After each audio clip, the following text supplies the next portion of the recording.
J'étais co-animatrice de l'atelier sur l'égalité filles-garçons. Cet atelier s'est très bien déroulé. Nous avions fait le choix lors de la préparation de privilégier des exemples de terrain et de donner la parole à des acteurs locaux et à des enseignants-chercheurs.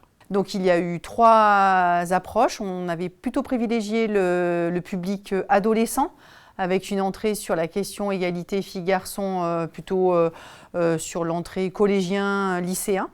Donc nous avions un premier atelier sur la question des filles, des pratiques sportives chez les adolescentes, avec une enquête coordonnée par 2 enseignants-chercheurs d'Université de Bretagne sur notamment les pratiques sportives chez les filles et chez les garçons collégiens de 4e et 3e et sur l'évolution de leurs pratiques au fur et à mesure de leur avancée en âge, avec une enquête plutôt en milieu semi-rural. Nous avions un deuxième atelier sur une thématique qui nous tenait aussi à cœur, sur la question de la place des filles dans l'espace public.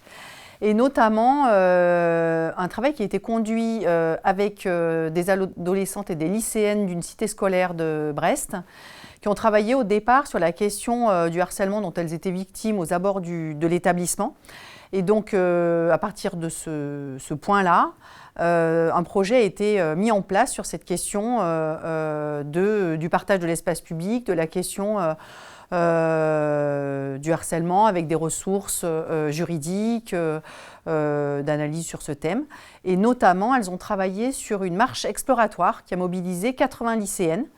Et elles ont été accompagnées pour se déplacer sur l'espace public et travailler sur les lieux qu'elles pouvaient considérer comme anxiogènes, où elles avaient été éventuellement victimes de certains comportements inappropriés, voire répréhensibles, puisque le harcèlement de rue est aujourd'hui pénalement pris en compte. Et nous avions un 3e atelier consacré à un sujet complexe dont on parle peu, qui est la question de la prostitution chez les mineurs, avec l'Amicale du Nid, qui est une association nationale, qui est d'ailleurs présente aussi en région lyonnaise, qui travaille beaucoup sur la protection des victimes et l'accompagnement des personnes en situation de prostitution adultes, mais ils ont aussi une mission de prévention et d'accompagnement chez les mineurs. Voilà, pour information sur les situations qu'ils ont repérées. Ils sont depuis seulement 3 ans en Bretagne. La moyenne des situations qu'ils ont eu à traiter commençait sur des jeunes filles majoritairement en âge de 15 ans. Alors le fil conducteur sur la question de l'égalité filles-garçons, parce que c'était la thématique pour cet atelier, était plutôt une entrée par public, comme je l'ai expliqué.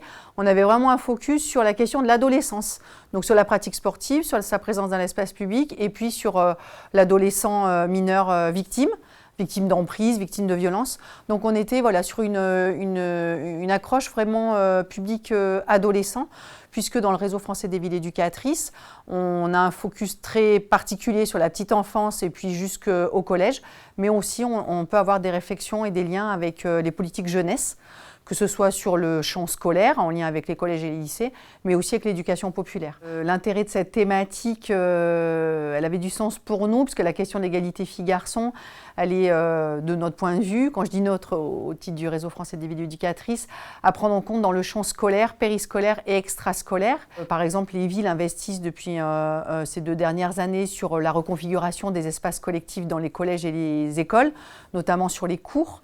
Au-delà de la question de la végétalisation, par exemple, la question du partage de l'espace collectif qui est une cour prépare aussi au partage de l'espace public demain, donc l'espace physique, mais aussi l'espace de citoyenneté et de prise de parole. Donc permettre aux filles d'être plus à l'aise dans la cour, d'être plus à l'aise sur l'espace public, c'est être plus à l'aise aussi demain pour prendre la parole dans l'espace public, mais au sens citoyen du terme. Donc voilà, si je voulais retenir une notion, ce serait celle-ci.